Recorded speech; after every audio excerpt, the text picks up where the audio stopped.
1장의 본문에 해당되는 로마서 3장 19절에서 20절 말씀을 같이 한번 읽어보겠습니다. 시작. 우리가 알거니와 무릇 율법이 말하는 바는 율법 아래 있는 자들에게 말하는 것이니 이는 모든 입을 막고 온 세상으로 하나님의 심판 아래 있게 하려 함이라. 그러므로 율법의 행위로 그의 앞에 의롭다 하심을 얻을 육체가 없나니 율법으로는 죄를 깨달음이니라. 아멘. 자, 이제 하나씩 좀 읽어가면서 내용을 좀 살펴보도록 하겠습니다. 먼저 1장의 제목이 서론적 기초로 되어 있는데요. 먼저 이 내용을 보면 이 로마서라고 하는 성경이 기독교 역사에 있어서 어떤 위치를 차지했는가라고 하는 것과 관련해서 또 이 로마서가 영향을 미친 그런 사람들에 대한 이야기를 간략하게 언급을 하고 있어요.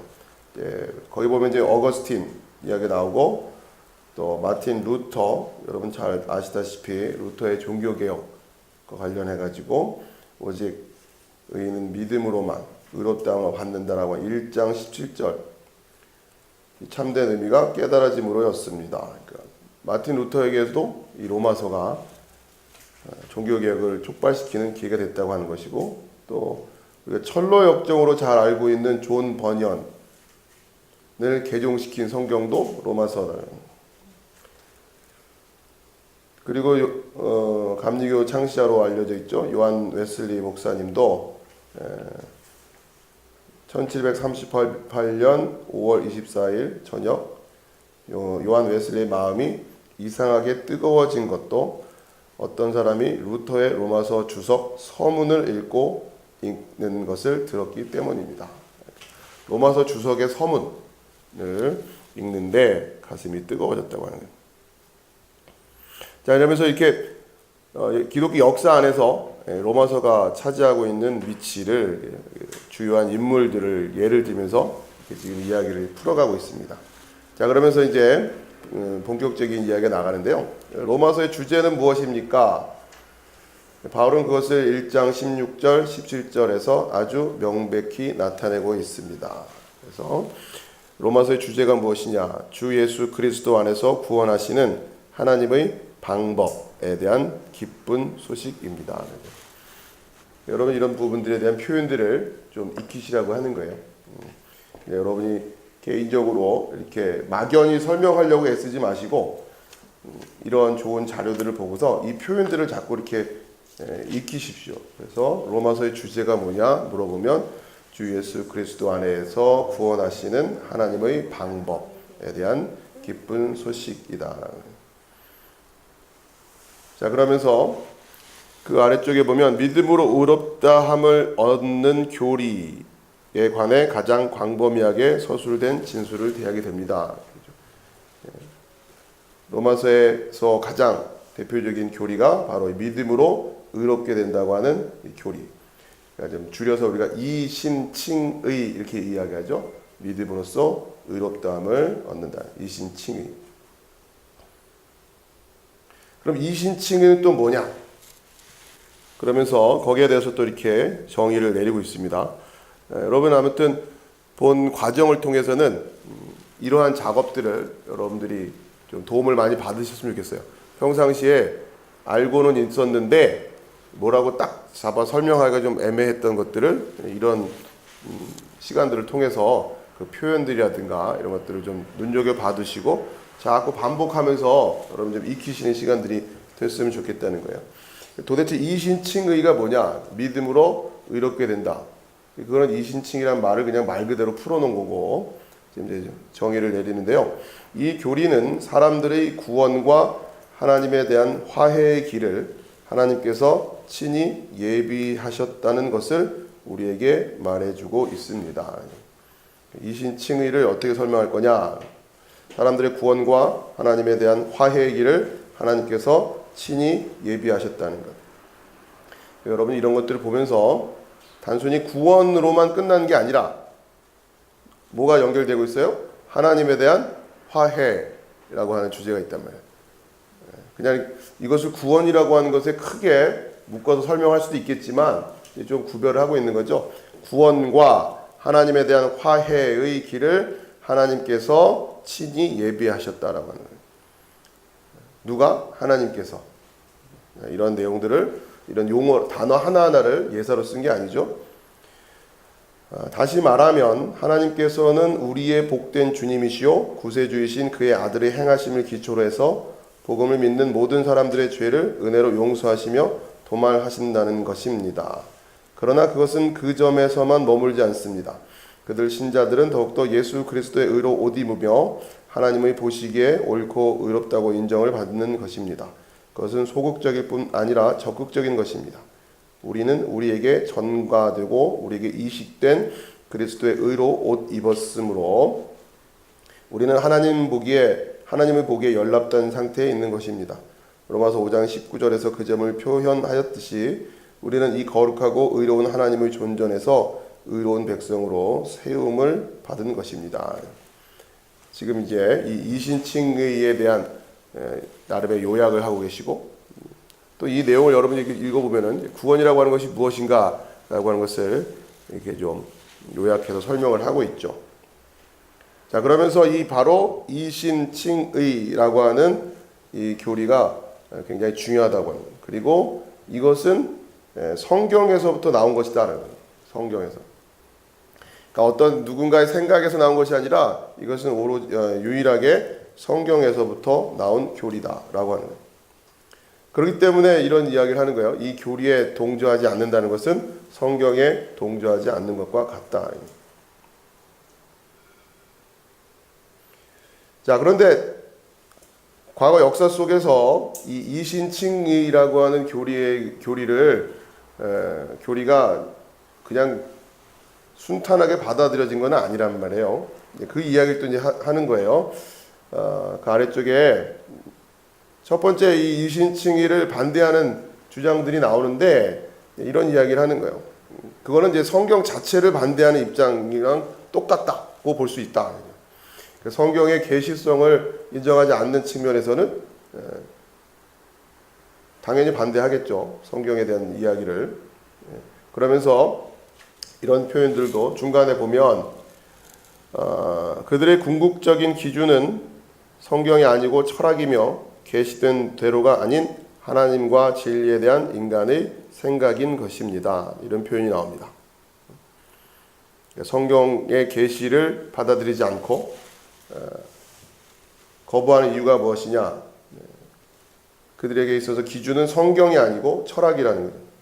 계시된 대로가 아닌 하나님과 진리에 대한 인간의 생각이라는 거예요. 이게 구별이 잘 돼야 되는 거죠. 계시된 것과 또 하나님과 진리에 대한 인간의 생각이라는 거예요. 결국 이 싸움인 거죠. 우리는 다 성경을 믿는다고 하는데 성경에 계시된 내용과 거기에 대한 인간의 생각, 이게 구별하기가 생각처럼 쉽지가 않다는 거예요. 자, 그런데 계시된 대로 믿지 않는 자들은 이신칭의를 받아들이지 않더라, 이런 얘기를 하는 거예요.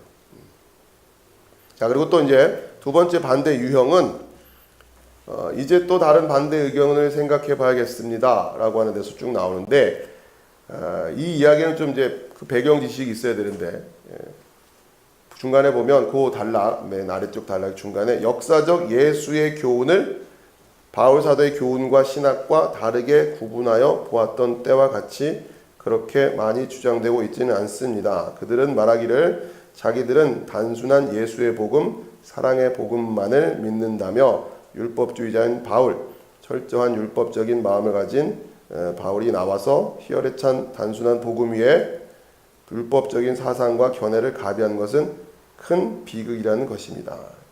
여기서 여러분이 좀 눈여겨보셔야 될 게 역사적 예수의 교훈이라고 하는 이 표현이에요.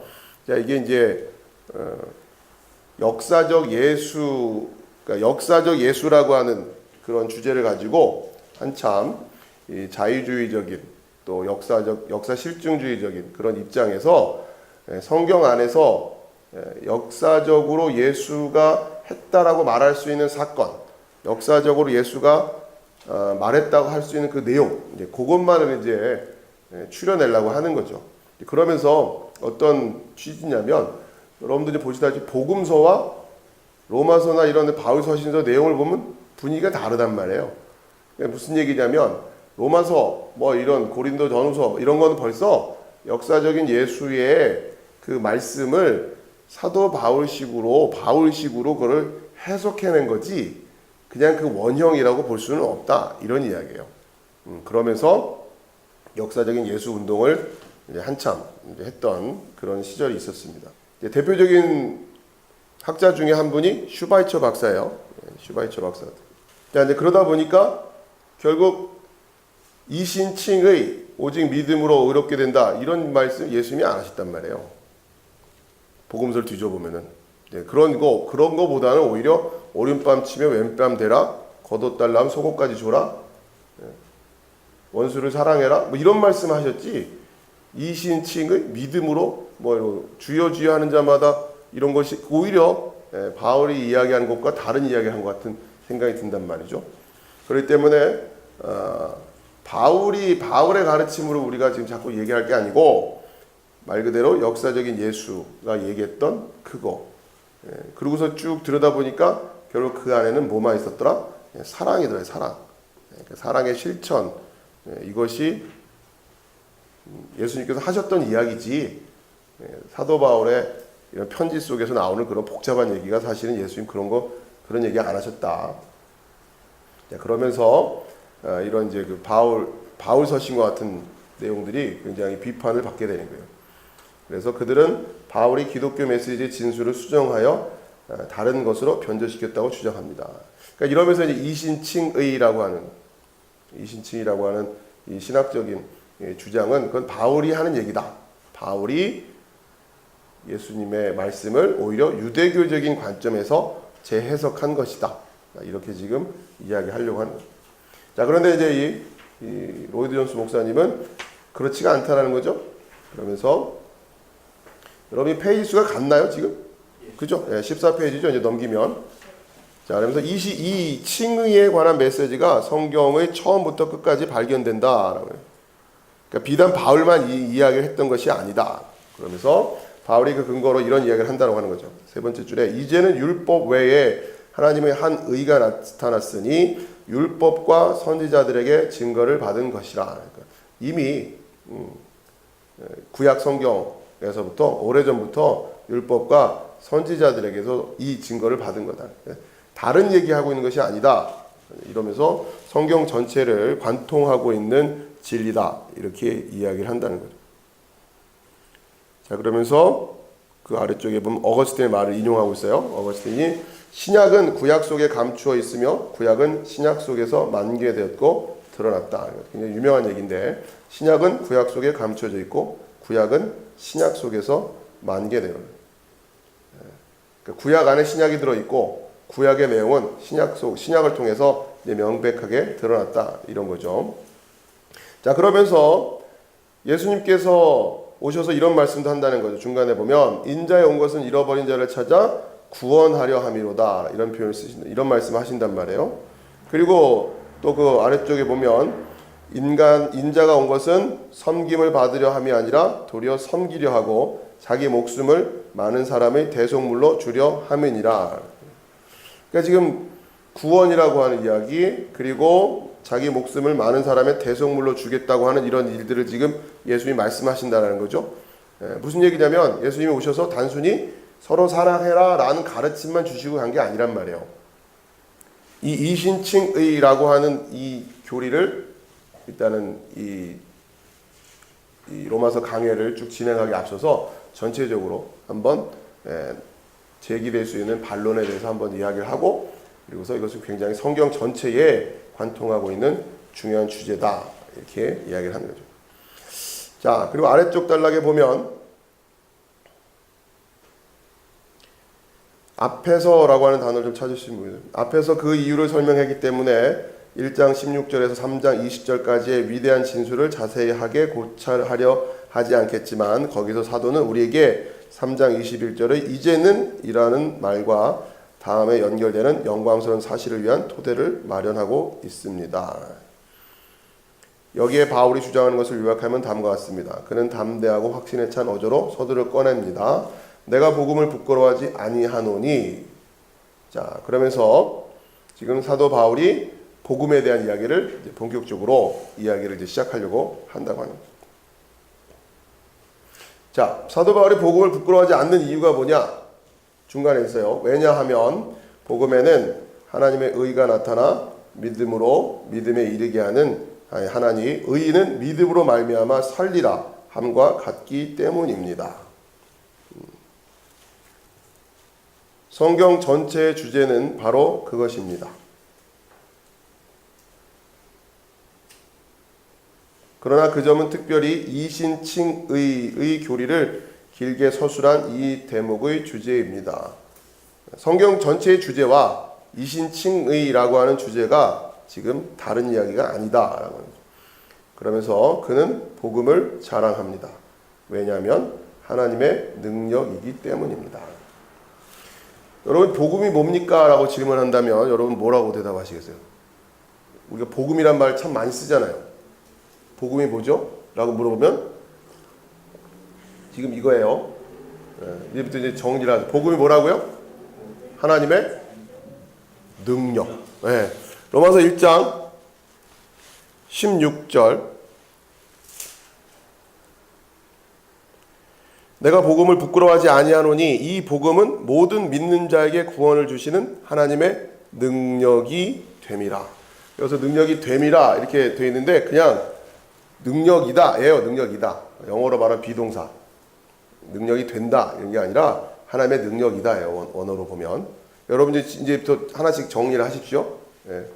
오늘 일단은 하나 기억을 확실하게 하셔야 될 게 뭐라고? 복음이 뭐냐 물어보면 하나님의 능력. 좀 더 구체적으로 얘기하면 모든 믿는 자에게 구원을 주시는 하나님의 능력이라는 하나님의 능력.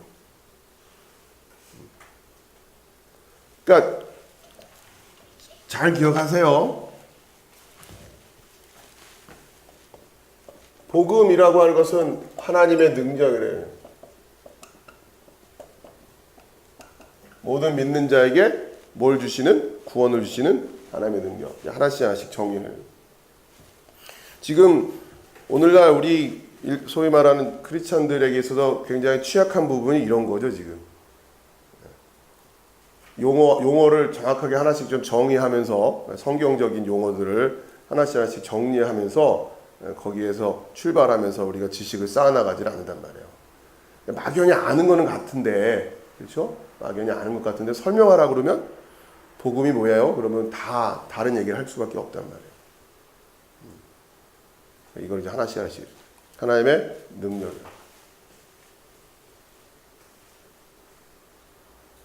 그 복음이 뭐냐? 뭐 기쁜 소식이요. 이렇게 얘기하면 안 돼요. 아버지가 뭘 뜻하는 거죠? 그럼 father요. 이렇게 얘기하는 건 똑같은 거예요. 동어 반복이라고 제가 말씀드렸죠. 그러니까 우리가 그런 식으로 정리하고 있는 것들이 되게 많단 말이에요. 하나님의 능력이란 말이에요. 오늘 여러분이 이거를 정확하게 이해하시면 됩니다. 지금 오늘 1장의 주제가 이거기 때문에. 그리고 결국은 이게 앞으로 계속 이어지겠죠. 복음 하나님의 능력이라는. 자, 그러면 여러분들이 생각해 보세요. 복음적인 설교다. 그러면 무슨 설교를 복음적인 설교라고 그러는 거예요? 하나님의 능력에 대한 이야기를 하는 게 복음적인 설교라는 거죠. 복음적인 설교. 그렇죠? 그렇게 지금 출발을 해야 된다는 거예요. 자, 어쨌든 복음이라고 하는 건 또 소식이에요. 그렇죠? 기쁜 소식. 그러니까 하나님의 능력에 대한 소식이란 말이에요. 그런데 지금 이제 이게 능력이라는 단어를 가지고서 여러분이 이제 이해를 해 나가시면 능력이라고 하는 단어가 쓰였다는 얘기는 지금 하나님이 무언가를 하신다는 얘기란 말이에요. 그죠? 뭘 좀 하시려고 한다는. 그리고 하나님이 그런 능력을 가지고 계시다라고 하는 거죠. 그럼 뭘 하시려고 한다는 거예요? 구원이죠, 구원. 그 앞에 나왔잖아요. 모든 믿는 자에게, 그죠? 모든 믿는 자를 구원하시는, 모든 믿는 자에게 구원을 주시는 하나님의 능력. 이 정리를 잘 하십시오. 지금 하나님의 능력이다. 그러니까 뭘 한다는 얘기란 말이야, 능력이란 얘기는. 뭘 하시겠다는 얘기다? 구원을 하시겠다는 거예요. 누구를? 믿는 자들을. 모두. 그죠? 모든 믿는 자들. 그게 뭐라고요? 그걸 다 한꺼번에 말하면 복음이 된다는 거예요. 복음. 그럼 이제 생각을 해보자는 거죠. 하나님의 능력인데 그 일, 그 하시고자 했던 그 일, 구원하시려고 하는 일, 그 일은 우리는 할 수 있는 일이 아니기 때문인 거예요. 네. 네, 자, 일단 넘기시고요.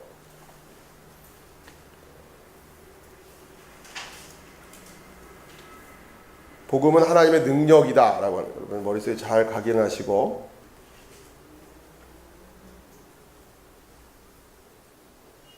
나머지는 여러분이 좀 읽으면서 충분히 이해하실 수 있을 거라고 생각하기 때문에 중간중간에 필요한 부분들을 제가 보충해 설명드릴게요. 자, 중간 두 번째 단락에 그러나 바울은 즉각적으로 하나의 질문에 직면했으니 왜 그럼 그런 일이 절대적으로 필요한가? 하나님의 능력이 왜 필요한가라고 하는 거예요. 그는 18절에서 거기에 대한 답변을 하고 있습니다. 자, 18절이 뭐냐? 1장 18절이에요. 로마서 1장 18절 같이 읽어봅시다. 시작. 하나님의 진노가 불의로 진리를 막는 사람들의 모든 경건하지 않음과 불의에 대하여 하늘로부터 나타나나니. 이게 문제라는 거예요. 이게. 자, 우선 책을 좀 읽고 하나님의 진노가 불의로 진리를 막는 사람들의 모든 경건치 않음과 불의에 대하여 하늘로조차 나타난다. 자, 여기서 우리는 그곳에서부터, 그러니까 지금 18절이에요. 3장 20절까지 계속 지금 동일한 주제를 이야기할 건데, 그러니까 1장 18절에서부터 3장 20절까지 동일한 주제로 좀 이어진다는 겁니다. 그게 뭐냐? 인간의 구원과 관련된 인간의 이중 문제래. 인간의 이중 문제. 문제가 두 개란 말이에요, 지금. 같이 또 연결되어 있는 인간의 이중 문제. 그게 뭐다? 첫 번째 문제는 모든 불경건한 자들과 불의한 자들에 대한 하나님의 진노입니다. 둘째 문제는 인간이 실제적으로 불경건하고 불의한 가운데 있다는 것입니다. 이 두 가지 문제가 지금 핵심입니다. 핵심. 잘 이해를 하시라는 거죠. 자, 우선 이걸 좀 설명을 드리기 위해서 이게 지금 이제 1장의 핵심이에요. 1장의 핵심인데, 자, 여러분들 이런 그림을 자주 보셨죠? 이렇게 하나님이 여기 계시고 사람 이렇게 하고 우리의 죄로 하나님과 이제 멀어졌습니다. 이렇게 한단 말이에요. 그리고는 이 문제를 해결하기 위해서 예수님이 오셨습니다. 그러니까 이제 이 틀을 가지고 여러분들이 자꾸 이해를 하셔야 된다는 얘기예요. 이걸 이제 소위 조직신학에서는 이쪽에 대한 이야기를 하는 것을 뭐라고 한다고 그랬죠? 신론, 그렇죠? 예. 하나님과 관련된 신론. 그 다음 여기는 인간론. 그러니까 이게 신학적인 주제들이에요. 이제 하나씩 우리가 배워가야 되는 거예요. 그리고 그 다음에 이제 이 둘 사이에 이 문제를 해결하기 위해서 예수님 오셨습니다 라고 할 때 이 부분에 해당되는 기독론이란 말이에요. 예수님은 누구신가? 예수 그리스도는 누군가라고 하는. 제가 여러분들한테 이렇게 해드리는 거는 여러분이 듣고 끄떡끄떡만 하기를 기대하는 게 아니고 여러분들이 이거를 하시라는 거예요. 하시라는 거예요. 여러분이 지금 제가 앞에서 하는 것만큼 여러분이 자꾸 따라서 하시려고 하는 거예요. 제가 기대하는 건 거기까지예요. 그렇게 하시라고 애를 쓰시라는 거예요. 그래야 이게 내 것이 되니까. 세월이 그렇게 많이 남아있지가 않은 것 같아요. 그죠? 아까도 집사님과 잠깐 얘기 나누는데 글씨가 너무 작아요. 예전에는 글씨가 작은 게 문제가 되지 않았는데 이제는 글씨 작은 게 부담스러우기 시작해요. 점점. 시간이 많지가 않은 것 같아요. 이젠 좀 지나면 귀가 어두워지고 눈이 더 어두워지고 뭐 그럴지도 모르겠죠. 그죠? 분명히 그러겠죠. 10년, 20년, 30년, 40년 신앙생활을 했는데 조금이라도 젊을 때 그래도 조금이라도 뭘 하려고 하면 그래도 그래도 이틀은 가는 3일째는 까먹더라도 돌아서면 까먹을 때가 오니까 이런 부분에서 우리가 좀 마음을 아무튼 제가 기회 있을 때마다 말씀드리지만 저희 교회의 영성입니다. 이게 열심히 말씀을 공부하고 익히고 그것을 전하려고 하고 그죠? 그런 거 아니겠어요? 만약에 저 교회는 참 기도 열심히 하는 교회야. 그 목사님만 기도 열심히 한다는 얘기는 아닐 거 아니에요. 그죠? 저 교회는 참 전도 열심히 해. 목사님만 열심히 전도하는 얘기는 아닐 거 아니에요. 그죠? 저 교회는 참 공부 열심히 해. 목사님만? 저 교회 목사님 공부 참 많이 하시는 그게 아니라 우리 교회 성도들이 다 말씀에 대해서 진지하게 고민하고 연구하고 하는 그게 저희 교회가 열심을 내는 부분이란 말이에요. 저만이 아니라 여러분 한 사람 한 사람 다. 여러분 생각해 보시라는 거죠. 정말 뜨겁게 찬양하는 교회, 정말 뜨겁게 밤새서 기도하는 교회, 매일매일 도방전도 나가는 교회처럼 우리 교회는 열심히 말씀을 연구하고 공부하는 교회가 돼야 된단 말이에요. 성도들 한 사람 한 사람이.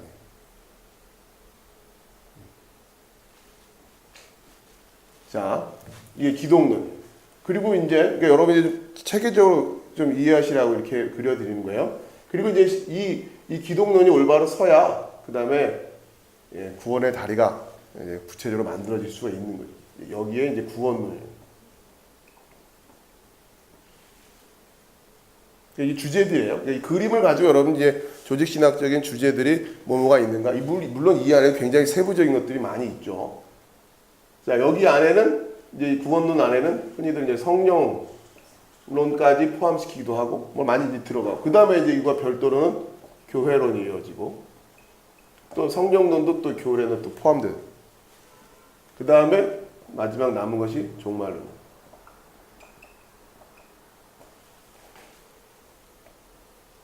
체계가 이래요. 체계가. 그리고는 이 전체적인 것의 어떤 대전제라고 할까요? 그것이 성경에 대한 성경의 권위, 계시의 문제입니다. 성경의 권위라고 하는 거예요. 이게 어떻게 이러한 것들을 뭘 기준으로 세워갈 것이냐? 그렇죠? 성경. 캐톨릭 신학은 여기에 전통이 하나 더 들어가는 거예요. 이렇게 해서 우리는 성경, 오직 말씀. 근데 캐톨릭은 여기에 플러스 뭐? 전통. 교회가 그동안 꾸준히 해왔던 그 전통의 방식대로 해석하는 부분이 교리적으로 서 있단 말이에요. 우리는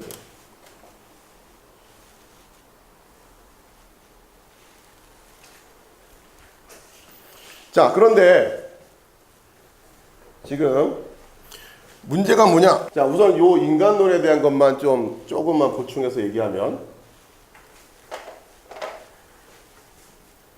자, 인간론에 있어서 큰 주제는 뭐냐면 첫 번째는 소위 말하는 원시 상태의 인간론에 대한 얘기가 또 막 나와. 그러니까 무슨 이 얘기 뭐냐면 처음 창조됐을 당시의 인간, 그렇죠?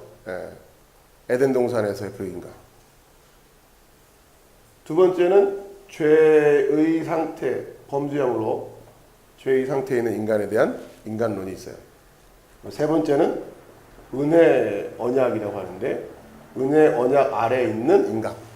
이렇게 지금 보통 일반적인 조직신학에서는 이런 형태로 이런 주제를 가지고 얘기는 안 해요. 이 안에도 또 뭐 세부적인 내용들이 있죠. 여러분 이런 건 하나씩 익혀가시라는 거예요. 이제 하면서 이 내용들이 이제 점점 빼곡해지게 될 겁니다. 자, 결국은 인간론, 성경에서 말하는 인간론의 상태, 인간론에 있어서 굉장히 중요한 게 뭐예요? 이 죄의 상태에 있는 건 죄의 상태. 은혜 언약이라고 하는 것은 좀 나중에 말씀드리도록 하고, 나중에 나오니까. 자, 그래서 이 죄로 말미암아 어떻게 된다는 거예요? 지금 불경건하고 불의하다는 거예요. 그렇죠? 이게 지금 인간의 상태에 대한 성경의 말씀이란 말이에요. 자, 그런데 또 하나님에 대한 신론에 대한 것도 이제 또 이 내용을 우리가 보면 여기에도 이제 다양한 주제들이 있죠. 하나님의 존재라고 하는 측면과 하나님의 사역이라고 할까요? 하나님 일하심이라는 측면 크게 또 이렇게 나뉘어요. 신론에 대한 성경적 주제들이 이 존재라고 하는 부분에서는 1차적으로는 항상 신론에서 하나님의 존재에 대한 이야기를 할 때는 첫 번째 우리가 그것을 알 수 있나라고 하는 하나님에 대한 인식 가능성 이렇게 얘기를 하거든요. 그 부분에 대해 우리가 도대체 하나님을 알 수도 없는데 하나님을 섬긴다 그럴 수는 없잖아요. 그걸 어떻게 확보할 거냐. 그러면서 자연스럽게 계시에 대한 얘기가 나오고 이런 거죠. 이것에 대한 여러 가지 이제 얘기들이 신학적으로 있을 수 있는 것이고 이제 이런 어떤 정통적인 교리를 가지고 설명을 할 때 이걸 어떻게 할 거냐. 우리 하나님을 어떻게 하냐. 이런 식으로 설명한단 말이에요. 우리가 하나님을 알 수 없지만 하나님은 우리에게 하나님을 알려주실 수는 있다. 어디 말이 좀 그럴듯해요? 네. 그죠? 이게 뭘 얘기하려고인가 하는 거를. 네. 그래서 우리는 하나님을 알 수 있다는 얘기예요. 그죠? 네. 우리는 하나님을 알 수는 없지만 하나님 우리에게 하나님을 알려주실 수는 있어요. 그래서 우리는 하나님을 알 수 있는 거예요. 말이 참. 네. 이런 표현들을 여러분이 좀 익히시라는 거예요. 그래 뭐 하시는 창조라든가 뭐 섭리하시는 거 뭐 이런 거. 자 그러면서 이 존재에 대해서는 또 하나님의 속성에 대한 하나님의 속성. 하나님이 하나님으로서의 속성. 그걸 이제 비공유적인 속성이라고 한다. 그죠? 그리고 또 우리 인간들이 가지고 있는 속성과 견주어서 하나님의 속성을 이해할 수 있는 부분들 그런 것들을 또 공유적 속성이라고 해요. 하나님 무한하신 분이다. 영원하신 분이다. 이런 속성은 비공유적인 속성이란 말이에요. 그건 우리가 짐작할 수 있는 게 아니에요. 성경에서 그렇다고 하니까 그런가 보다 하는 거지 짐작도 못해요. 사실 그거는. 그러나 하나님이 무한하신 분이다라고 하는 것을 우리가 어떻게 알았다? 성경에 계시해 주셔서 안 거예요. 우리는. 이해되지 무슨 말씀인지. 그래서 알려주시면 알 수는 있는 거예요. 그래서 우리는 계시라고 하는 것이고 하나님이 전지하시고 전능하시다라는 걸 우리가 어떻게 우리가 하나님한테 시험 쳐봤어요? 모른단 말이에요. 우리는. 그러나 그걸 어떻게 안다? 계시를 통해 아는 거예요. 이런 것들. 자, 그 다음에 하나님 사랑하신다라고 하는 이런 걸 또 우리가 좀 짐작할 수 있단 말이에요. 하나님 사랑이시다 이런 거. 자, 그러면서 그런 이야기들이 또 쭉 있습니다.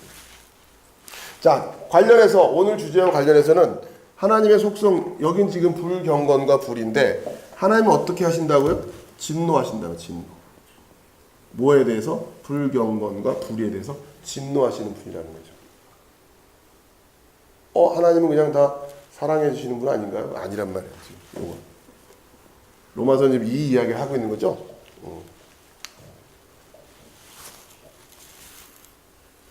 자, 다시 우리 교재로 좀 돌아올게요. 그러니까 이게 이중 문제라고 하는 거예요. 가지고 있는 이중 문제. 첫 번째, 모든 불경건한 자들과 불의한 자들에 대한 하나님의 진노. 두 번째, 문제는 인간이 실제적으로 불경건하고 불의하다라는 거죠. 우리는 실제로 이래요. 그러니 이제 어떻게 할 밖에 없어요? 우리는 지금 하나님의 모해 앞에 놓여 있는 거다? 진노 앞에 놓여 있는 거란 말이에요. 이게 이중 문제라는 거죠. 그러니까 이런 거예요. 하나님은 진노하시는 분이 아니거나 우리가 하나님 보시기에 불경건하거나 불의하지 않거나 둘 중에 하나만 해결돼도 이 문제는 문제가 아닌데 이게 지금 두 개가 다 지금 다 걸려 있단 말이에요. 이게 문제라는 거예요. 지금 이게. 자, 그러면서 지금 성경이 이 로마서가 말하고 있는 우리 인간이 가지고 있는 문제가 뭐라고요? 문제? 이거예요, 이거 지금. 이걸 잘 기억하세요. 이중 문제. 하나님은 어떤 하나님이시다? 불의에 대해서, 불경건에 대해서 진노하시는 하나님이다라고 하는 것이 성경이 말하고 있는 진리란 말이에요. 그리고 우리는 진짜 불경건하고 불의하자라고 하는 것이 또 성경이 말하고 있는 진리라는 거죠. 이 두 가지가 지금 둘 다 진리란 말이에요. 이게 지금 우리가 가지고 있는 문제라는 거예요. 그러니까 우리 믿는 자들에게 있어서 우리 성도들에게 있어 우리가 가지고 있는 가장 큰 문제가 뭐다? 이거예요. 이거 지금 이거. 우리 인간이 가지고 있는 문제가 뭐냐? 옆집 아저씨가 가지고 있는 문제가 뭐냐? 우리 자녀들이 가지고 있는 문제가 뭐냐? 친척들 다 똑같은 내 친구들이 가지고 있는 문제는 이거란 말이에요.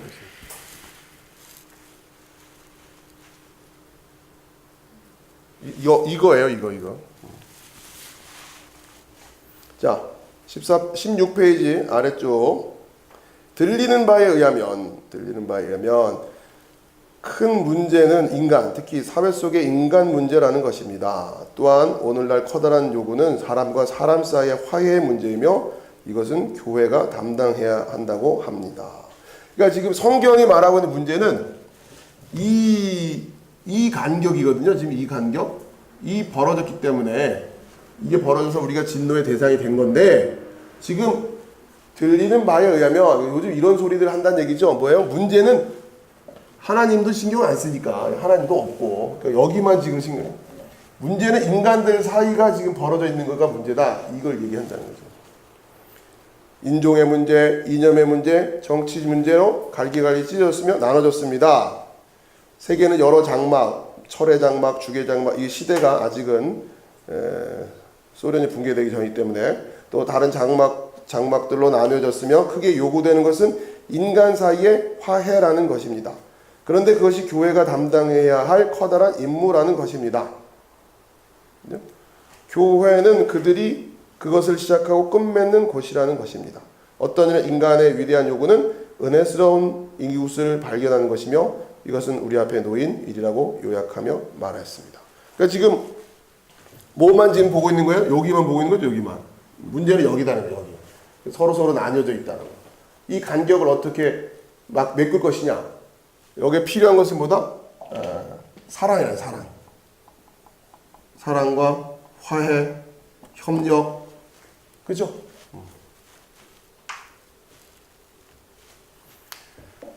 결국 뭐냐면 문제를 뭘로 이해하고 가느냐라고 하는 부분이란 말이에요. 우리 인간이 가지고 있는 진짜 문제가 뭐냐? 이 인간의 이중 문제, 진노와 하나님 진노하신다라는 거, 우리는 불경건하고 불의하다고 하는 것으로 문제를 설정할 것이냐? 지금 사람 사이에서만의 문제라는. 자, 그리고 17페이지 끝으로 이에 덧붙여 우리가 필요로 하는 것은 우리의 질병과 약점을 치료하는 것이라고 말합니다. 그들은 죄를 치료받을 필요 있는 질병과 전염병으로 여기고 있습니다. 그런데 그들은 여러분들도 똑똑히 보시는 것처럼 어떤 시대든지 그런 것은 인간의 문제, 인간과 인간의 관계 속에 존재한다고 주장하는 것입니다. 사도가 첫째로 지적한 불경건, 즉 하나님에 대한 사람의 관계라는 것은 언급되지 않습니다. 그러니까 이거에 대한 관심이 없다는 거예요. 이 간격에 대한 관심이. 1차적으로는 어떻게 해서 아예 하나님을 없애버려서, 그렇죠? 신은 죽었다 잃어버리면 이 간격은 얘기도 안 나오잖아요. 그리고 이제 여기만 쳐다본다는 거죠. 그리고는 문제를 이 안에서 보는 거죠. 사람과의 사람의 관계. 그리고서는 역사적 예수 이런 걸 생각해 보니까 예수님 사랑해라 이랬지. 이런단 말이에요. 그러면서 이제 그렇지 우리 안에서 서로 사랑하고 화해하는 게 문제란 말이에요. 하나님을 믿는다고 하면서도 뭐에 관심이 또 없다? 진노, 심판에 관심이 없단 말이에요. 그러면 또 이 부분의 문제는 희미해지는 거예요. 그리고 여기만 들여다보여요. 자, 이제 그런 문제가 생깁니다.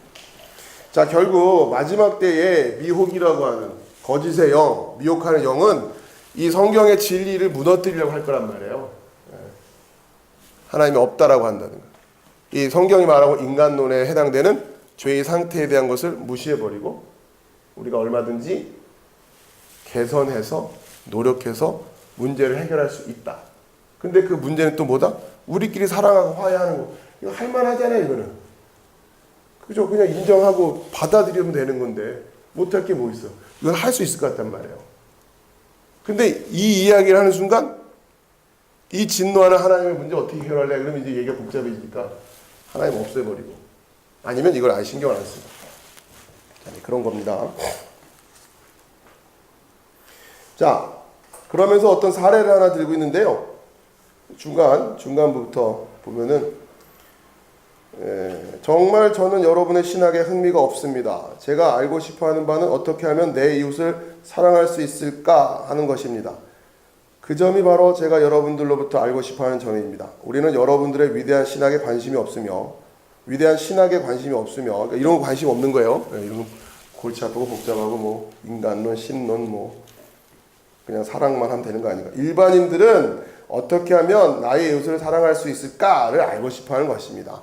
복잡하게 실론이며 뭐 인간론이며 구원론, 기도 이런 거 복잡해서 모르겠고 그건 신학자들이 하는 거고 어쨌든 예수님은 그냥 서로 사랑하자고 하셨잖아요. 우리는 어떻게 하면 서로 사랑할 수 있을까? 그거에 관심이 있는 거지. 사실 모든 종교가 이거 아닙니까? 뭐 이런 얘기예요 지금. 자, 종교다원주의적인 생각인 거죠. 그러니까 왜 오늘날 우리가 이러한 교리적인 바탕을 철저하게 공부를 해야 되느냐 하면 이런 거 없이는 이런 생각들로부터 여러분들도 여러분의 마음을 지켜내기가 쉽지가 않단 말이에요. 왜요? 우리도 이런 생각들이 수긍되어지는 마음을 가지고 있어요. 그걸 죄라고 하죠. 자, 이런 상황이라는 거예요 지금. 좀 더 진행을 해줘. 자, 넘겨보세요. 18페이지. 자, 문제는 근본적인 문제를 해결하는 것이 아니라, 물론 맞아요. 이쪽 인간들의 이 세상을 보면 이 사랑도 없고 화해가 필요하고 뭐 이런 상황들인 건 틀림없어요. 그러나 이것은 현상적으로 드러나는 것일 뿐 본질적인 원인은 이게 아니란 말이에요. 성경이 말하고 있는 것은 그것을 우리가 놓친다는 거예요. 그것은 그렇기 때문에 마치 증상만 완화시키는 치료법처럼 된다는 거죠. 그래가지고는 안 된다.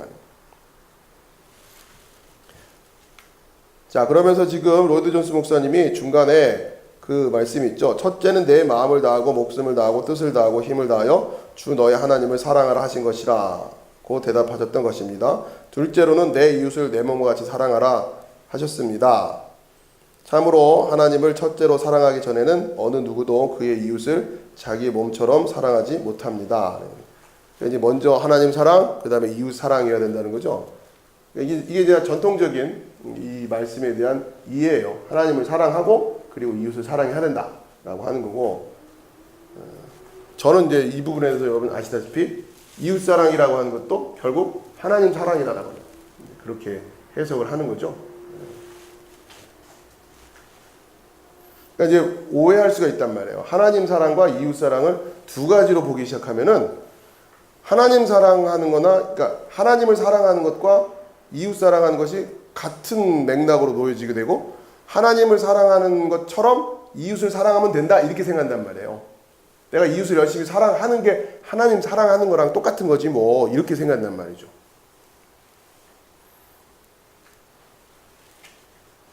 그러니까 하나님은 없어지고 이웃 사랑만 하겠다 이렇게 된단 말이에요.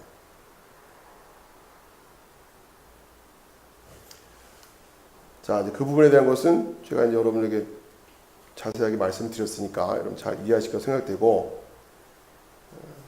자, 출발점. 우리들은 바울이 출발한 지점에서 출발해야 합니다. 제일로 큰 문제는 무엇입니까? 그것은 하나님의 진노의 문제입니다.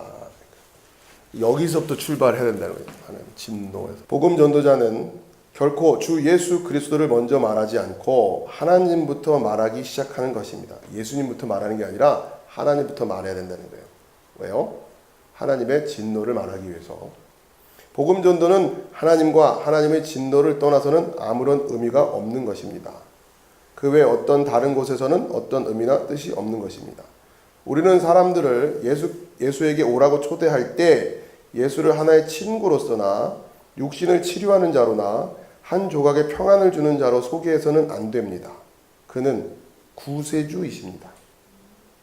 자, 그러면 우리가 예수님을 구세주로 소개한다는 얘기가 뭐겠어요? 내 문제를 해결해 주시는 분, 내 질병을 고쳐주시고 나에게 뭔가 평안을 주시고 내가 친구가 없으니까 내 친구가 되어주시고 이런 게 아니라 구세주란 말이에요. 그럼 구세주라고 하는 건 구원이라고 하는 구원이라고 하는 건 결국 구원이라고 하는 것은 건져냄이란 말이에요. 이렇게 내요. 그럼 뭐에서부터 건져냈다는 얘기예요? 구원이? 아니죠. 여러분들이 지금껏 구원하면 죄에서 구원했다 이렇게 그것만 기획을 하시니까 그래요. 진노. 하나님의 심판, 하나님의 진노에서의 구원인 거예요. 죄에서의 구원이 아니라. 여러분 죄에서 구원했다고 하니까 이제 죄를 안 짓나? 이렇게 된단 말이에요. 그죠? 더 이상 내가 죄에서 구원받았으니까 죄를 안 짓나요? 뭐 이런 얘기가 또 이어지게 되겠죠. 그러니까 지금 우리가 구원받았다고 하는 거를 너무도 자연스럽게 죄에서 구원받았습니다. 이렇게 돼버린단 말이에요. 그럼 또 죄가 뭐야? 이웃 사랑하지 않는 거. 열심히 이웃 사랑하자. 이렇게 또 가버린단 말이에요. 그죠? 여러분 잘 기억해요. 예수님이 우리의 구세주다라고 하는 것이 우리를 어디서 구원해 주셨다? 하나님의 진노, 하나님의 심판에서부터 우리를 구원하셨다라고 하는 거예요. 그럼 왜 우리한테 구세주가 필요하냐? 자연스러워지죠 이제? 왜? 하나님의 이 진노, 불경건과 불의로부터 불의에 대한 하나님의 진노를 우리가 어떻게 할 수가 없으니까 해결할 수가 없단 말이에요. 그러니까 뭐가 필요하다? 구세주가 필요하다는 거예요.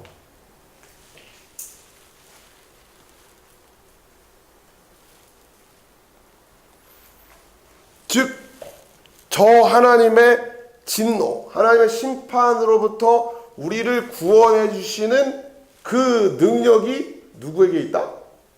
하나님에게 있다.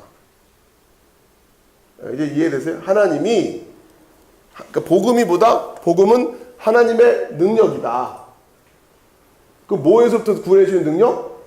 하나님의 심판, 하나님의 진노로부터 구원해 주는 능력.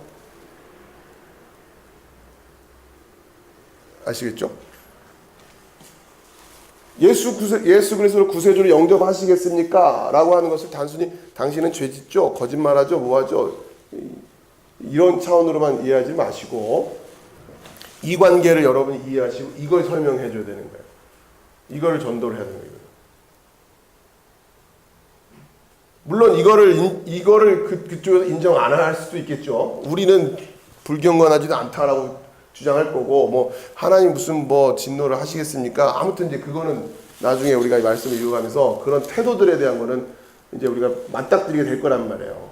자, 그런데 아무튼 이거를 인정하고 불경건함을 인정하고 거기에 대한 하나님의 진노를 인정했다고 치면 반드시 뭘 구할 수밖에 없다? 구세주를 구할 수밖에 없단 말이에요. 중요한 것은 우리가 복음을 전한다고 하면서 진짜 복음이 뭔지를 정확하게 못 전했어요.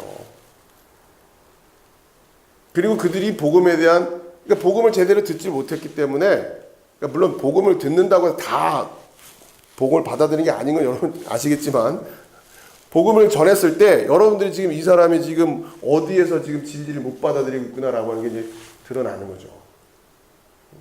근데 문제는 우리부터가 복음이 뭔지를 모르고 있으면 그게 어떻게 복음이 전해질 수 있겠냐 말이에요. 그죠? 자, 다시 정리하자면 복음은 뭐라고요? 하나님의 능력. 모든 믿는 자를 구원을 주시는 하나님의 능력. 그럼 구원이라고 하는 것은 뭐에서부터의 구원? 하나님의 심판, 하나님의 진노로부터의 구원이라고 합니다. 자, 이제 그런 이야기를 합니다. 18페이지 아래쪽에 거의 이것이 현대의 정신 구조입니다. 현대인은 하나님의 진노에 대한 모든 견해를 역겨울 정도로 혐오합니다. 현대인은 규율과 율법을 싫어하는데 이유는 세상이 그 모양이기 때문입니다. 다시 말하면 이것은 현대인의 비극입니다. 현대인은 기본 원리들로부터 유리되어 있으며 그럼으로써 혼란을 겪고 있는 것입니다. 그러니까 점점점 어떤 규칙, 원칙 이런 거를 이제 무시하는 시대가 되는 거죠.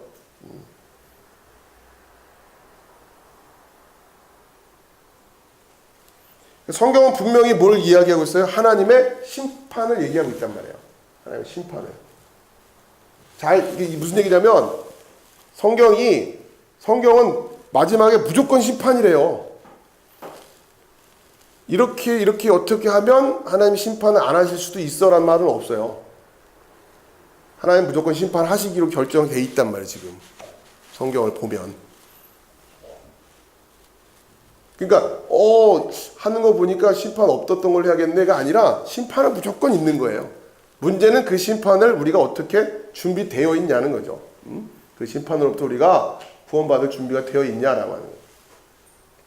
이것은 마치 성막의 구조에서 제가 말씀드린 것처럼 성막의 구조에는 번제단부터 시작한단 말이에요. 번제단은 죄의 고백이란 말이에요. 그죠? 실패의 고백이란 말이에요. 실패하지 않은 구약의 제사법은 없어요. 늘 항상 실패를 인정하고 들어가는 거란 말이에요. 마찬가지로 성경은 마지막에 심판으로 끝난단 말이에요. 근데 이제 이걸 이제 미혹하고 이것을 성도들로부터 이 진리가 서지 못하게 여기는 사단은 결국 이 부분에 대해서 이제 어떻게든 흐릿하게 만들려고 하겠죠. 자, 19페이지 두 번째 단락. 현대인은 또한 공의와 의의 사상 그리고 심판받는 사상을 거부합니다. 그래서 현대인은 자기 가정과 학교와 대학과 거리 그리고 자기가 속한 다른 사회 영역이 율법에 어긋나 있다고 하는 것을 들으면 의아하게 생각합니다. 자, 그리고 아래쪽에 쭉 여러분 읽으시면 그렇게 어렵진 않아요. 마지막 쪽 단락. 진실로 교회가 했을 때 진실로 교회가 때로는 복음적인 교회까지도 이 점을 잊어버려 사는 길을 벗어나 방황하지 않습니까? 그것은 비극적인 상황입니다. 그들은 하나님을 잊어버렸습니다. 하나님 잊어버린 교회는 없겠죠. 잊어버렸다고 말하는 교회는 없겠죠. 자, 그러나 문제는 뭘 잊어버린 거예요? 하나님의 심판. 하나님의 심판이라고 하죠. 그리고는 그들은 예수에게 기도하며 예수로 시작하여 예수로 끝납니다. 그들은 결코 하나님 아버지, 즉 우리와 관련된 거룩한 하나님이요 완전한 의와 절대적인 거룩함 가운데서 계시는 하나님, 당신 자신과 당신의 거룩한 성품을 이스라엘 자손들에게 나타내셨던 하나님, 그 하나님 아버지를 언급하지 않습니다. 자, 그러면서 또 쭉 아래 내려가서 밑에서 두 번째다. 이 점은 그 단락이에요. 이 점은 바울 사도의 모든 경우에서 그러합니다. 그가 전파한 복음을 자랑하는 것은 단지 이 복음만이 모든 경건치 않으며 불의한 사람들에 대한 하나님의 진노의 문제를 대처할 수 있기 때문입니다. 복음만이 이 문제를 해결할 수 있다는 것. 그러면서 하나님의 진노는 어디에서 나타났습니까? 구약입니다. 구약의 스토리가 전부가 다 하나님의 진노에 대한 이야기잖아요. 그렇죠? 자, 그러면서 21페이지 맨 마지막 단락. 우리는 이 점을 분명히 알고 있어야 합니다. 그러면서 이 진노의 개념을 약화시킨다는 거예요. 이 진노, 심판의 개념을 약화시킨다. 거기에 대한 그 예로서 이 다드 교수라고 하는 사람의 이야기를 하는데, 그러니까 이제 어떤 이 심판 이런 것이 따로 있는 것이 아니라 우리가 죄를 범하면 그때 우리한테 불이익이 다가오게 되는데 그것이 바로 심판일 것이지, 뭔가 한 방에 몰았다가 마지막에 이 세상을 막 총정리하는 그런 식의 심판은 없다. 이런 이야기를 한다는 거죠. 죄를 지었잖아요. 우리가 죄를 지었으니까 가정이 깨지고 뭐 건강도 나빠지고 뭐 이런단 말이에요. 그게 바로 뭐다? 그게 심판이야. 그게 심판. 우린 이미 그렇게 심판 받고 있는 거지 하면서 이런 심판의 의미를 굉장히 약하게 만들어요. 그런 내용이에요. 나중에 뭐 여러분이 그러니까 임박할 진노 이런 얘기는 안 믿는다는 거예요.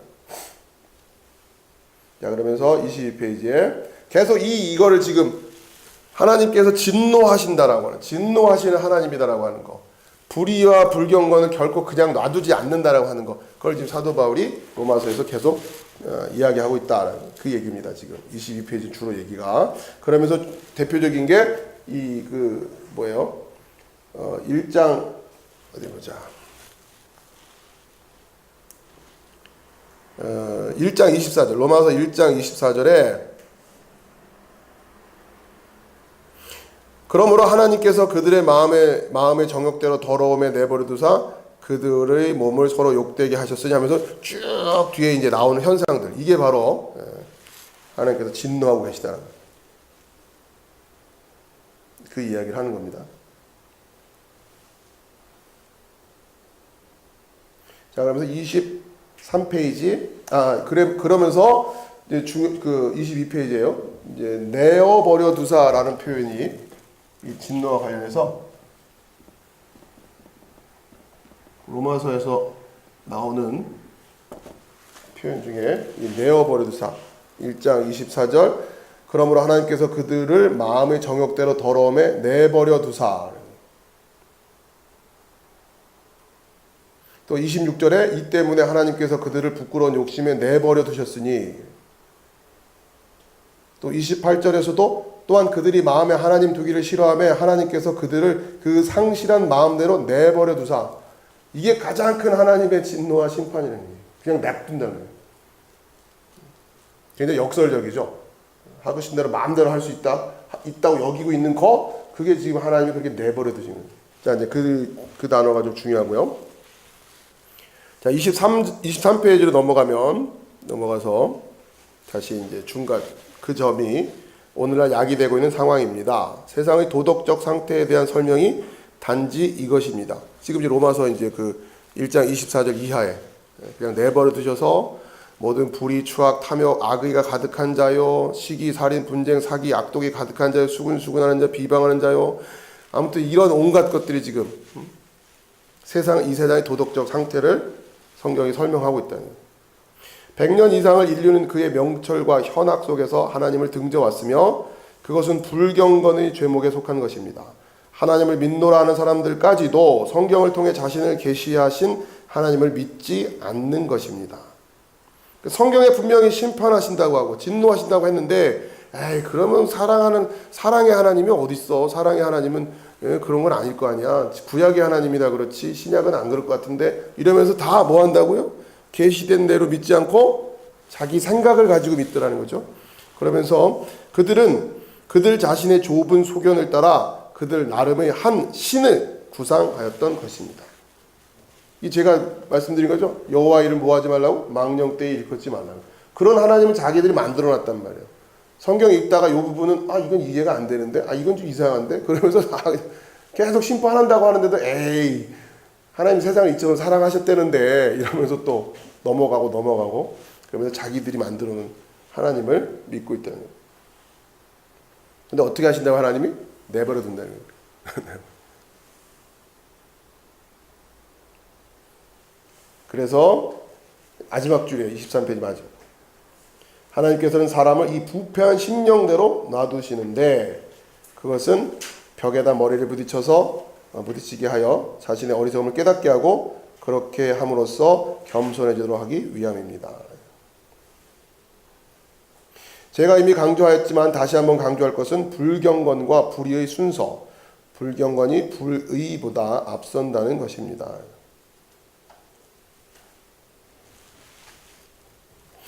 여기서 바울이 말하는 것처럼 사람은 하나님을 등지고 조물주보다 피조물을 더 좋아합니다. 인간은 하나님보다 사람을 앞세우는 것입니다. 인간이 지금 현재 자행하고 있는 바가 바로 그 점입니다. 그들은 피조물인 인간의 산물인 과학과 기술을 영원히 찬송받으실 조물주보다 더 섬기고 있는 것입니다. 그래서 그들은 상실한 심령대로 버림을 당한 것입니다.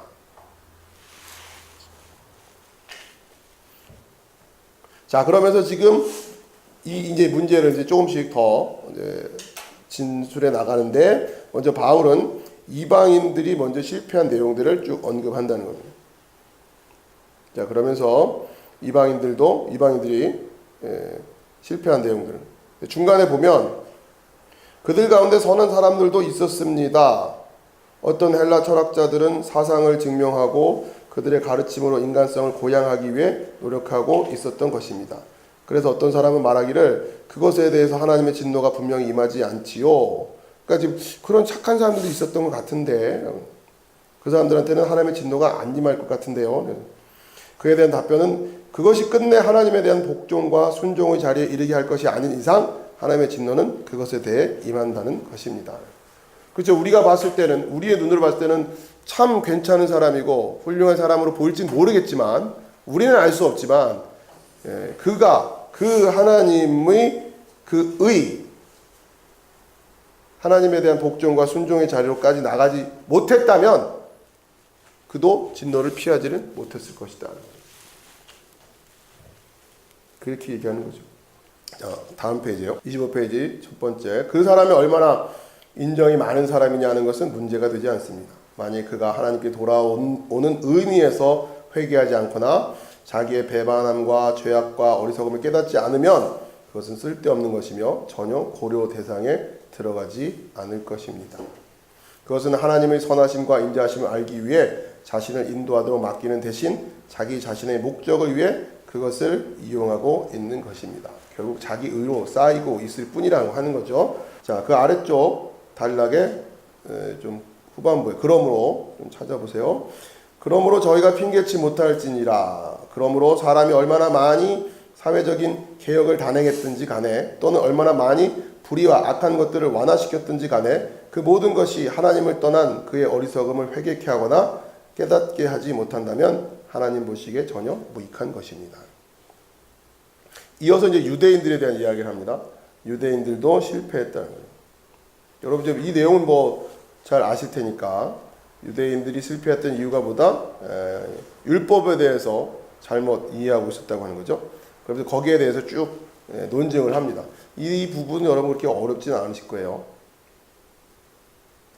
쭉 한번 읽어보시면 율법에 대한 내용은 그래도 우리가 많이들 생각했던 거기 때문에 자, 27페이지 위에서 두 번째다. 이 말씀은 유대인들이 자신들을 어떻게 생각하고 있었는가를 보여주는 말입니다.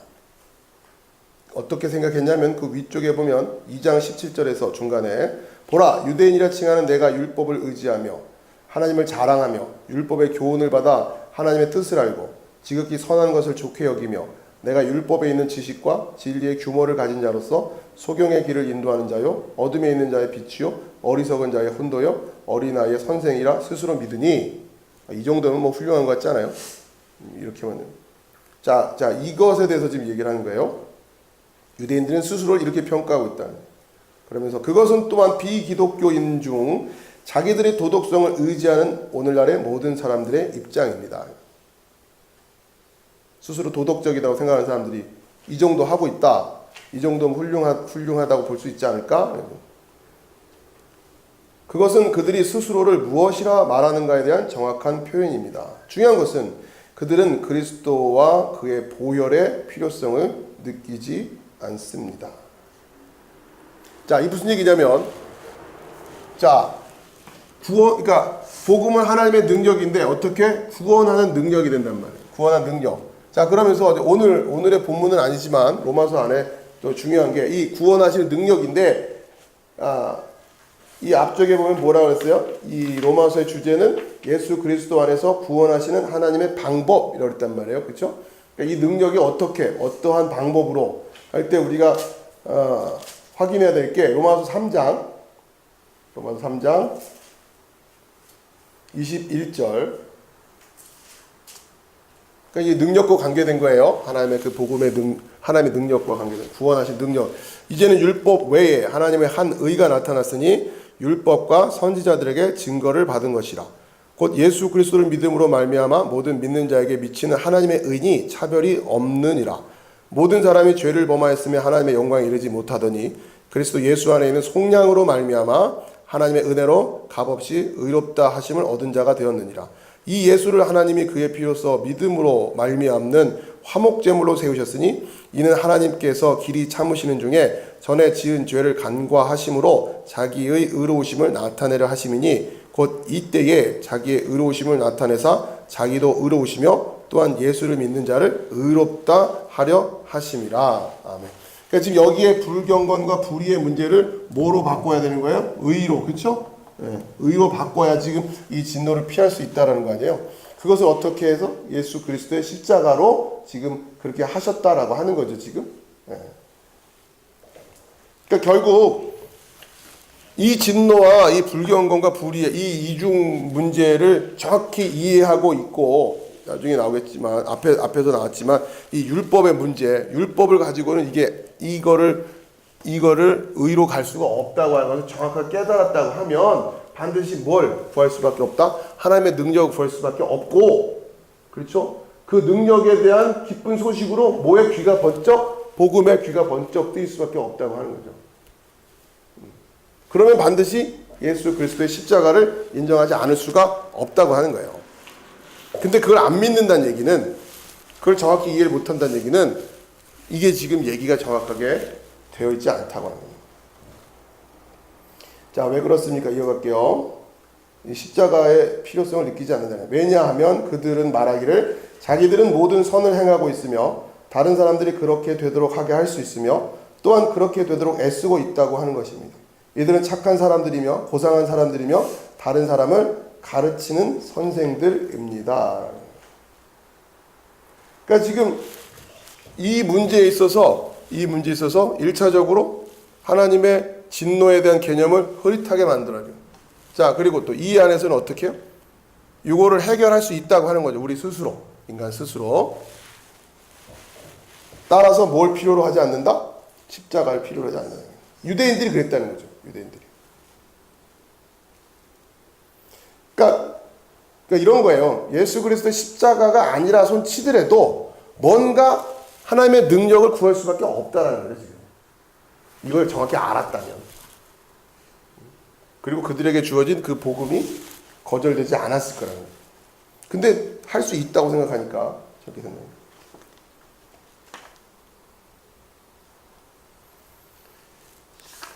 자, 이 유대인들에 대한 문제를 쭉 논쟁을 하고 있어요. 27페이지, 28페이지, 29페이지, 30페이지까지 쭉.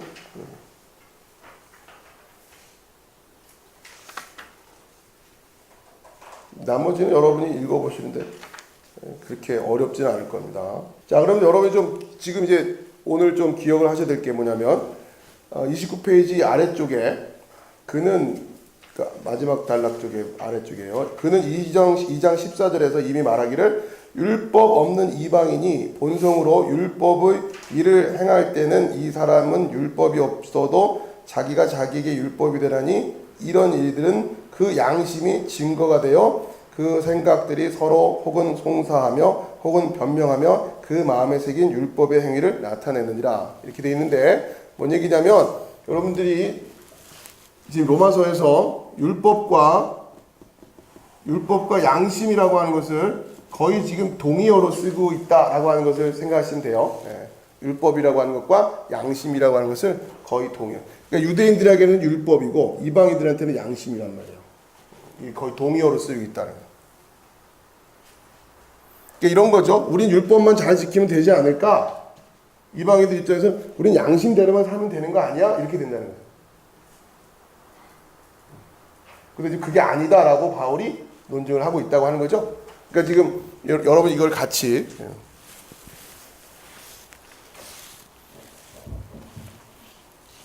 그러니까 우리 입장에서는 주로 이제 이 율법이라는 용어를 뭘로 대체해서 읽어야지 오히려 이해가 쉬워요? 양심이라고 하는 걸 지금 우리 상황에서는 이것을 더 양심이라는 측면에서 이렇게 바꿔놓고 이해하시면 훨씬 이해하기 쉽단 말이에요. 그리고 복음을 받아들이지 않으려고 하는 그들에게 이 불경건과 불의에 대한 내용을 설명할 때 율법이라고 하는 내용을 양심으로 바꿔놓고. 그러니까 무슨 얘기냐면 27페이지 아래쪽 단락에 중간에 보면 다운표에 보면 다른 사람을 가르치는 내가 내 자신은 가르치지 않느냐. 이 유대인들에 대한 책망인데 도둑질하지 말라는 내가 도둑질하는 이 율법이잖아요. 간음하지 말라는 내가 간음하느냐. 우상을 가증히 여기는 내가 신사 물건을 도둑질하느냐. 율법을 자랑하는 내가 율법을 범함으로 하나님을 욕되게 하느냐. 이런 표현들을 우리 입장에서 뭘로 바꿔놓으면 된다? 양심이라고 하는 것으로 바꿔서 이해하시면 크게 틀리지 않는다는 얘기예요. 자, 30페이지로 다시 넘어가시고요.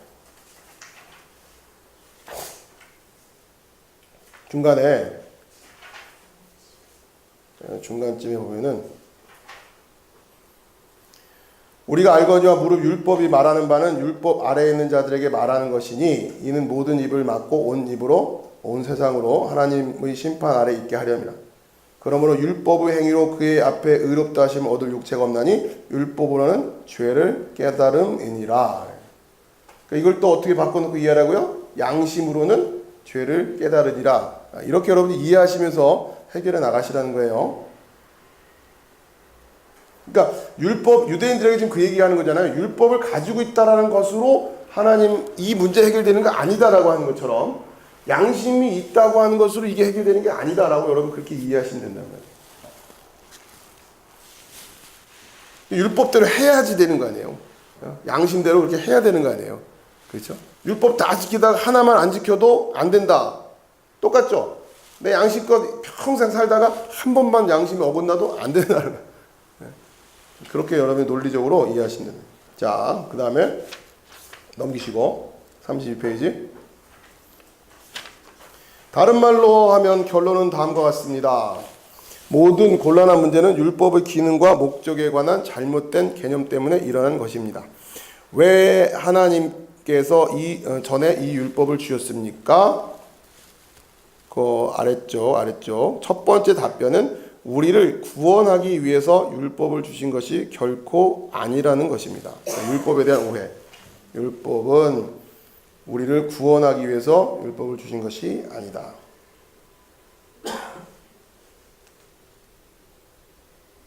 나머지 그 아래쪽 내용에 또 다른 내용이 있는데 여러분이 읽으시면 충분히 이해할 수 있을 거예요. 자, 그다음 33페이지 첫 번째 단락부터. 그러므로 율법의 행위로 그의 앞에 의롭다 하심을 얻을 육체가 없나니 율법으로는 죄를 깨달음이니라.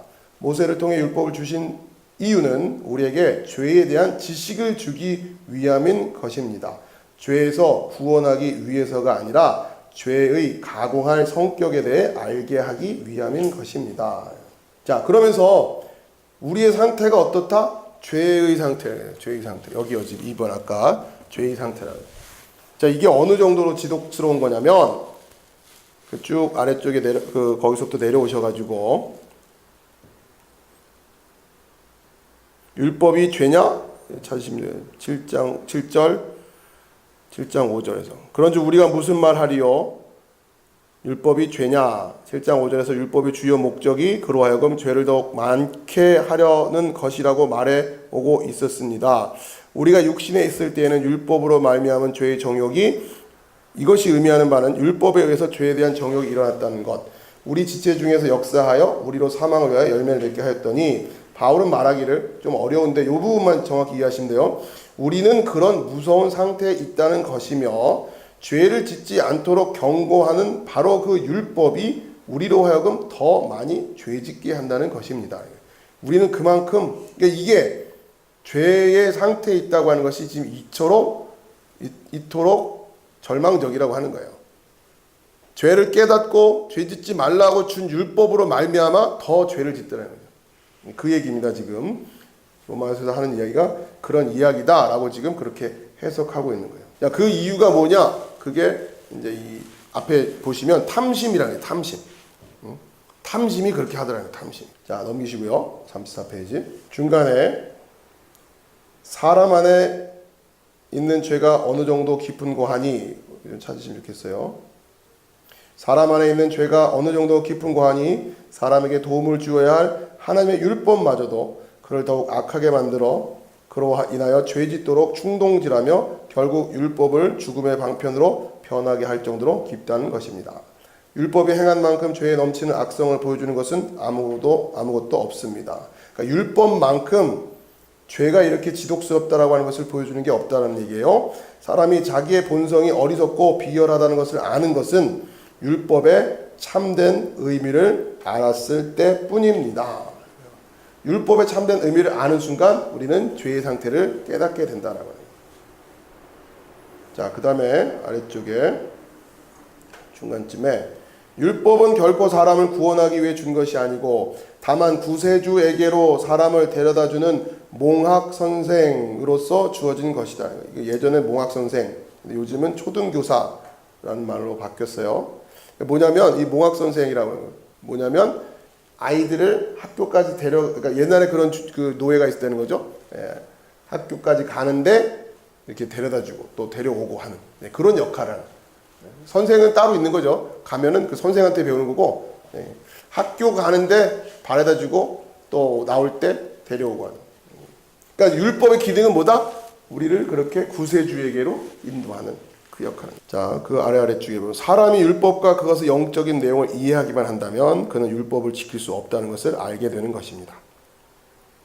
자, 아래쪽에 마지막 단 율법의 요점은 무엇입니까? 그것은 너의 마음과 뜻과 목숨과 정성과 힘을 다하여 주 너의 하나님을 섬기며 내 이웃을 내 몸처럼 사랑하는 것입니다. 어느 누가 그렇게 했으며 그런 식으로 율법을 지켰습니다. 지켰습니까? 없습니다. 모든 사람이 죄를 범하였으며 하나님의 영광에 이르지 못했습니다. 그 점이 율법이 말하는 바입니다. 율법은 우리에게 우리의 전적인 무능력인 절망을 보여주고 그럼으로써 율법은 그리스도에게로 우리를 인도하는 몽학 선생이 되는 것입니다. 그리스도야말로 하나님의 은혜로 말미암아 우리를 구원하고 구속하며 하나님과 우리를 화목시키며 영원토록 안전을 보장하는 오직 유일하신 분입니다. 의인은 믿음으로 살리라. 왜냐하면 율법의 행위로 하나님 앞에서 의롭다함을 얻을 육체가 없기 때문이며 율법으로는 죄의 죄됨을 깨닫기 때문입니다. 이렇게 선포하는 복음을 바울은 영광스럽게 생각하는 것입니다. 자, 1장의 내용이 굉장히 중요합니다. 여러분 이거를 계속 반복해서 이 구조를 좀 숙지를 하셔야 돼요. 그래서 지금 이게 지금 결국 구원과 관련해서 복음과 관련해서 하나님과 인간의 관계, 인간은 지금 불경건 불의한 상태고 거기에 대해서 하나님은 진노하신다고 하는 것, 이 문제를 어떻게 해결할 수 있는 거냐. 그러니까 우리 이 율법으로서 이 문제를 해결할 수 있는 것이 아니다라고 하는 것과 더불어서 지금 우리에게 사실은 더 중요하다기보다 우리가 좀 더 예민해야 될 부분은 자, 이 이야기들이 지금 그 현대 사상이라든가 여러 가지 복음적이지 못한 이런 어떤 말씀들이 요 이야기를 교묘하게 비틀고 약화시키고 하면서 이 구조를 갖다 흐릿하게 만들어 버린단 말이에요. 그러니까 복음이라고 하는 것이 뭐다? 하나님의 능력이라는 거예요. 하나님의 능력. 그러니까 이 부분에 지금 초점을 맞춰야 된다고 하는 거예요. 어떻게? 적어도 하나님의 능력, 구원하시는 하나님의 능력. 우리가 복음에 대해서 설명한다고 할 때 반드시 강조되어야 될 게 뭐예요? 하나님의 진노와 불경건 불의한 이 두 가지가 늘 항상 우리 속에서 우리한테는 이게 세워져 있어야 된다고 하는 거죠. 그래야 그게 복음의 이야기가 구성이 되기 시작한단 말이에요. 그러면서 여러분들이 이 내용들을 좀 잘 정리하시고 앞으로 계속 아마 이제 반복될 텐데 좀 익숙해지시면 좋겠다. 그런 생각입니다. 그래서 이 첫 장이 구조적으로 내용을 앞으로 풀어가는 데서 굉장히 중요하기 때문에 여러분이 좀 반복해서 잘 숙지하셨으면 좋겠습니다. 자, 마치도록 하겠습니다.